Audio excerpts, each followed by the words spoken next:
Barrister সুমনের কথা শুনে তার ফেসের রিয়াকশনের কারণে আজ হাজার হাজার তরুণের ক্রাশে পরিণত হয়েছে।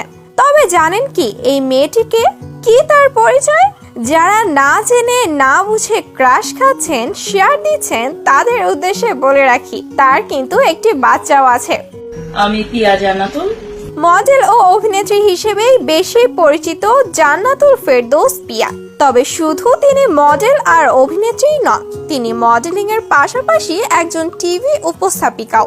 মডেলিং এ আন্তর্জাতিক খ্যাতি আনবার পরও শুধু সেটা নিয়েই পড়ে থাকেননি তিনি, ব্যবসা সহ বিভিন্ন পেশায় নিজেকে নিয়োজিত করেছেন। তবে এই অভিনেত্রীকে নিয়ে আলোচনা আর সমালোচনাও কম নয়। 2014 সালে বিয়ে করেন এই মডেল ও অভিনেত্রী।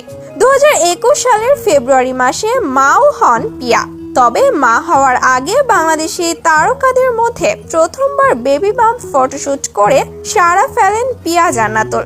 সাহসী ফটোশুটে সাড়া ফেলেন পিয়া জান্নাতুল। তবে এই নায়িকা চিরচেনা গণ্ডির বাইরে থাকতে পছন্দ করে। তার স্বপ্ন ছিল একজন আইনজীবী হবেন। 2017 সালে মিস বাংলাদেশ শিরোপা জয়ী পিয়া আইনজীবী হওয়ার স্বপ্ন নিয়ে ঢাকার London college of legal studies থেকে আইন বিষয়ে পড়াশোনা শেষ করেছেন। বর্তমানে তিনি একজন পেশাদার আইনজীবী হিসেবে ব্যারিস্টার সুমনের অ্যাসোসিয়েটস আইনজীবী হিসেবে কাজ করেন।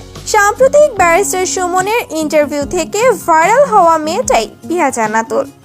সবাই ভালো থাকবেন। Thank you.